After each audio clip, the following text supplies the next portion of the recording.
মাত্র 1 নম্বরের জন্য সরকারি নার্সিং কলেজ হাতছাড়া হওয়ার কষ্টটা তুমি কি জানো?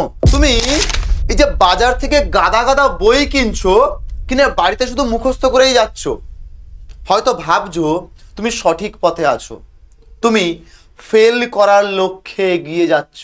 তোমার এটা কি মনে হয় যে আমার একটা যদি গভর্নমেন্ট কলেজ না হয় বা না পাই, আমি প্রাইভেটে ঠিক 5-7 লাখ টাকা দিয়ে ভর্তি হয়ে পড়াশোনা চালিয়ে যেতে পারবো, এই ক্ষমতা কি আছে? যদি না হয়ে থাকে তাহলে এই ভিডিওটা তোমার জন্য।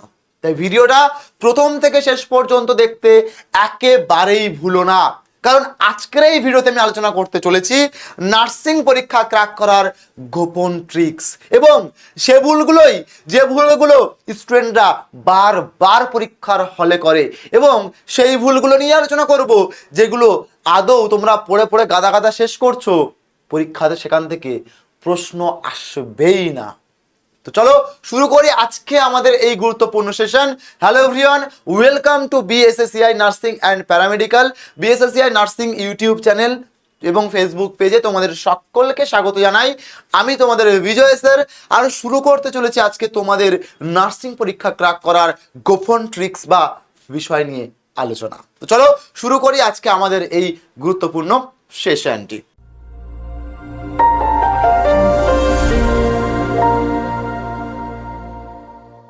তার আগে তোমরা সবাই এই পেজটাকে ফলো করে নিও ফেসবুক থেকে দেখলে, আর ইউটিউব থেকে দেখলে চ্যানেলটাকে সাবস্ক্রাইব করে নিও, ভিডিওতে একটা লাইক দিয়ে ভিডিওটা শুরু করো। দেখো, নার্সিং পরীক্ষায় সবচেয়ে র্যাঙ্ক মেকার হচ্ছে ইংরাজি। স্যার কেন? তোমরা বাজার চলতি গাদা গাদা বই কিনছো এবং তোমরা শুধু নার্সিং মানেই জানো science science science science and science. তো সেইখানটায় দাঁড়িয়ে তোমরা দিন রাত এক করে শুধুমাত্র সায়েন্সের প্রিপারেশান নিয়ে যাচ্ছ, শুধুমাত্র সায়েন্সের সাবজেক্টগুলো কমপ্লিট করে যাচ্ছ, কিন্তু সিলেকশন থেকে বাধার পথ হয়ে দাঁড়াবে, বাধার কাটা হয়ে দাঁড়াবে ইংরেজি। তাই সেই জায়গাটা কিন্তু ফোকাসে রাখতে হবে। তবে হ্যাঁ স্যার, আপনি তাহলে কি শুধু ইংলিশ নিয়ে বিষয়গুলো এই কি বলতে চলেছেন? বলতে চলেছি এটা যে ইংরেজিতে নাম্বার পাওয়া সবচেয়ে সহজ। এই যে ইংরেজির যে 15 নম্বর এবং 20 নম্বর, দেখো এএনএম জেএনএম যদি যাই 15 নম্বর, এবং ওদিকে জেন পাসে যদি যাই তাহলে দেখো কত নম্বর? 20 নম্বর। তাহলে এই যে 15 নম্বর আর 20 নম্বর পাওয়া কোনো ব্যাপারই নয়। বিগত 5 বছরের প্রশ্নপত্র আমি রিসার্চ করে এই ভিডিওটা তোমাদের জন্য নিয়ে হাজির হয়েছি, যেখানে কিনা আমি দেখাবো যে মাত্র কোন টপিকগুলো করলে, বেশি নয়, হাতে গোনা কয়েকটা টপিক, সেগুলোই শুধুমাত্র করলে ইংলিশে এই 15তে 15 পাওয়া যায়, ইংলিশে এই 20তে 20 পাওয়া যায়। ঠিক আছে, তো চলো দেখি সেই বিষয়গুলো কি কি। প্রথমত, ইংলিশের ভিত্তি যেটা, সেটা সম্পূর্ণরূপে গ্রামারের উপরে বেস করে। তাহলে গ্রামার থেকে 60% কোশ্চেন আসে এবং ভোকাবুলারি থেকে আসে আমাদের বাকি 40%।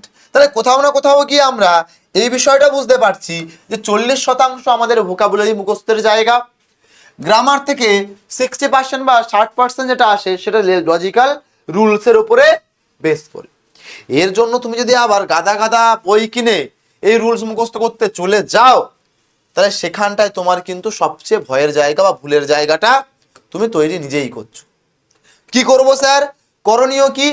বিগত যে সমস্ত ইয়ারের প্রশ্নগুলো ছিল সেগুলো যদি একটু আমরা মন দিয়ে ঘেঁটে দেখতাম বা দেখার চেষ্টা করতাম, সেখানে দেখলে আর্টিকেল প্রিপোজিশন সবচেয়ে যেটা বেশি ওয়েটেজ ক্যারি করছে, অর্থাৎ যেখান থেকে পরীক্ষাতে প্রশ্ন আসছেই আসছে, অর্থাৎ বারবার এই আর্টিকেল এবং প্রিপোজিশন, যার মধ্যে ফিক্সড প্রিপোজিশন থেকে প্রশ্ন এসেইছে, মিনিমাম 2 থেকে 3 নাম্বারের প্রশ্ন গ্যারান্টি।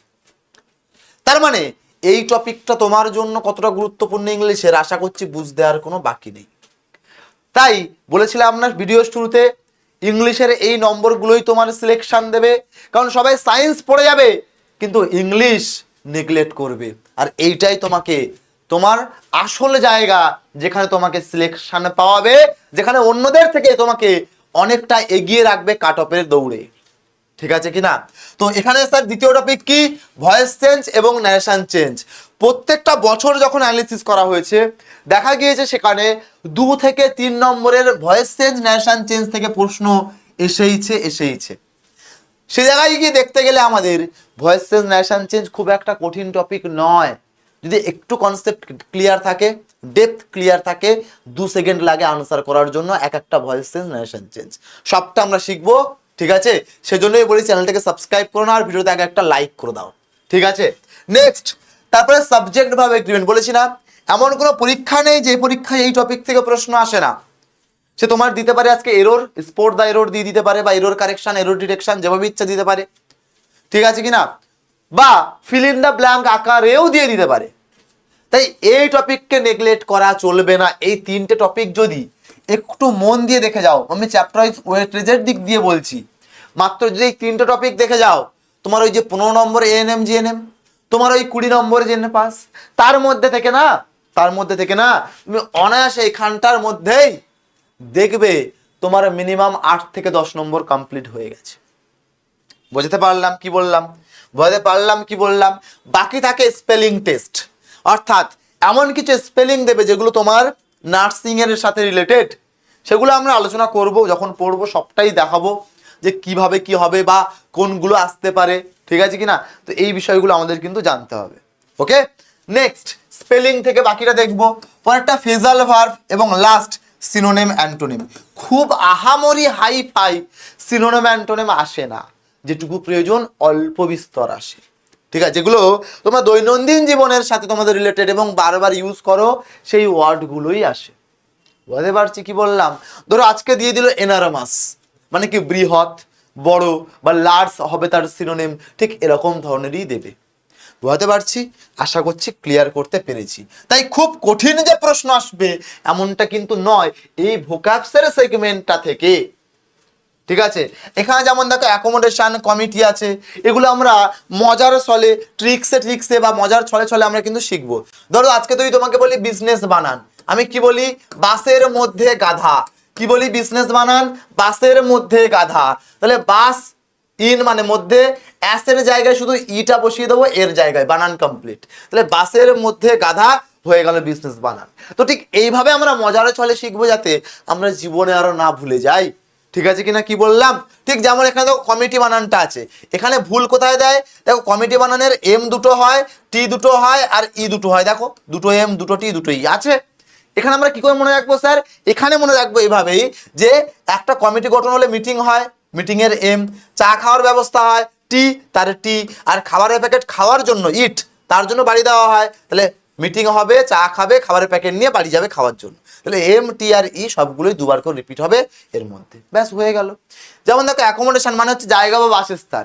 আরে বাবা, ঘর বাড়ি বানালে আমরা কি করি? নিশ্চয়ই গরু রাখতে বলি না, এই আমি ভালো করে খেটে খুটে ঘরে বানিয়েছি, ঠিক আছে গরু রেখে দেয় ওখানে, বলি না? নিশ্চয়ই মানুষজন থাকে। তাহলে গরু থাকে না, সি ফর কাউ, তাহলে কাউ থাকে না, তাহলে সি দুটো হবে। মানুষজন থাকে, তাহলে এম ও দুটো হবে, তাহলে সি আর এম দুটো করে হবে। এই হচ্ছে মনে রাখার বিষয়। এভাবে আমরা গলে ফেলে চলে সব মনে রাখবো, ঠিক আছে? তাই চিন্তা নেওয়ার কোনো কারণই নেই এক্ষেত্রে। এবারে আসছি আসল কথায়, স্যার আমি কি পড়বো না? পড়বো তো না বুঝলাম কোনগুলো, কিন্তু কোনগুলো পড়বো না, বেকার সময় নষ্ট করছি আমি, কোনগুলো পড়ার কোনো রকম প্রয়োজন নেই। তুমি গাদা গাদা যদি প্যাসেজ মুখস্থ করতে যাও, রিডিং কম্প্রিহেনশন পড়তে যাও, কোনো রকম দরকার নেই। তুমি তো আজকে প্রচুর ক্লজ পড়ে কালি করছো, সিম্পল কমপ্লেক্স কম্পাউন্ড সেন্টেন্স পড়ে কালি করছো, কোনো রকম প্রয়োজন নেই ট্রান্সফরমেশন অফ সেন্টেন্সেস। তুমি আজকে ফিগার অফ স্পিচ পড়ে মুখস্থ করছো, রিটরিক পজিটিভ পড়ে মুখস্থ করছো, কোনো রকম প্রয়োজন নেই। তো এসবগুলো জীবনে নার্সিং পরীক্ষায় আসে না, তাই এসব দিকে যাওয়ার কোনো দরকার নেই। নার্সিং পরীক্ষায় তোমরা যদি চাও কমেন্ট সেকশনে বলবে টপ 10 টপিকস, আমি বলে দেবো যেখান থেকে পরীক্ষায় প্রশ্ন আসবে, সেটা তোমার 20টা প্রশ্ন তুমি কমন পাবে ওই টপিকগুলো থেকে।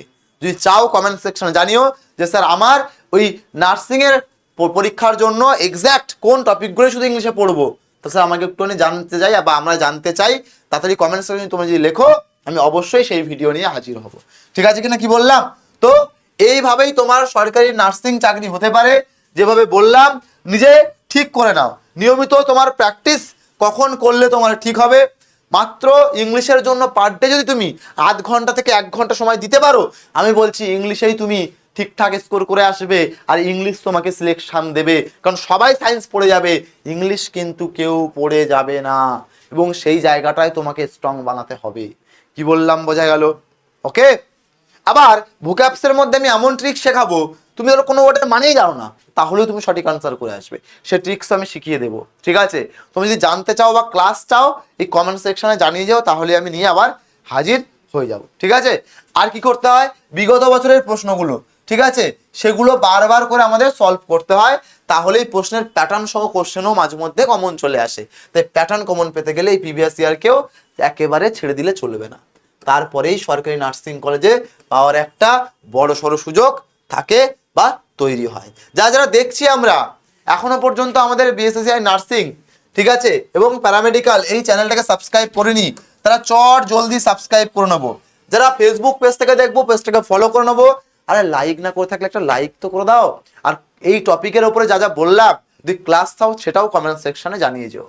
ঠিক আছে, আর তোমার টার্গেট কি, পরবর্তী পদক্ষেপ কি, জেনপাস নাকি এএনএম জিএনএম, কোনটা টার্গেট করছো, কমেন্ট সেকশন জানাতে ভুলো না। তাহলে আমি সেই রিলেটেড যদি ডিটেলস জানতে চাও, সেই ভিডিও নিয়ে হাজির হব। আর সমস্ত তথ্য এবং ক্লাস সঠিকভাবে পাওয়ার জন্য তোমাকে ডাউনলোড করতে হবে বিএসএসইআই ডিজিটাল লার্নিং অ্যাপ। দেখতেই পাচ্ছ, এই অ্যাপের মধ্যে তুমি ফ্রি কোর্স সেকশনে তোমার প্রচুর ফ্রি ক্লাস পেয়ে যাবে। তোমার যে কোনো ক্লাস, যে টপিকের ক্লাস চাই সেটা পেয়ে যাবে। শুধু ক্লাস নয়, বিভিন্ন জব রিলেটেড আপডেট, ঠিক আছে, সেটাও পেয়ে যাবে এই অ্যাপের মধ্য থেকেই। তাই সমস্ত কিছু যদি অ্যাক্সেস করতে হয়, অ্যাপের মধ্যে থেকে বিভিন্ন রকমের ফ্রি ক্লাস করতে হয়, তাহলে তোমাকে তো ইনস্টল করতেই হবে বিএসএসইআই ডিজিটাল লার্নিং অ্যাপ। যে কোনো পরীক্ষার পিআইকিউ পেয়ে যাবে, যে কোনো পরীক্ষার অফিসিয়াল সিলেবাস পেয়ে যাবে, মান্থলি ম্যাগাজিন, যদি মান্থলি তুমি ম্যাগাজিনে আপডেট চাও সেটাও পেয়ে যাবে, বিভিন্ন জব অ্যালার্ট তো বলেই দিয়েছি পেয়ে যাবে। তাই দেরি না করে জলদি ডাউনলোড করো আর এই চ্যানেলটাকে সাবস্ক্রাইব করে নাও। ঠিক আছে, পরবর্তী কোন টপিকের উপরে ভিডিও চাইছো অবশ্যই কমেন্ট সেকশনে জানিও। আর ভিডিওটি যদি ভালো লাগে অবশ্যই লাইক করে দিও, যদি বা আরো প্রচুর পরিমাণে শেয়ার করতে পারো, তাহলে আমি অবশ্যই আবার ভিডিও নিয়ে হাজির হব। তাই বন্ধুদের মধ্যে শেয়ার করে দাও, যে তোরা দেখ গাধার খাটনি খাটিস না, এটুকুই পর চাকরি পাক্কা। ঠিক আছে, মানে গভর্নমেন্ট কলেজে চান্স পাওয়াটা পাক্কা। বুঝতে পারলাম? চলো, ভিডিওটা তোমরা কি চাইছো পরবর্তী ভিডিও কমেন্ট সেকশনে জানাও, সাবস্ক্রাইব করে নাও। দেখা হচ্ছে পরবর্তী কোনো ভিডিওর মাধ্যমে আবারও তোমাদের সাথে। Till then, bye bye, stay happy, stay healthy. Thank you so much, wish you all the best. Thank you all.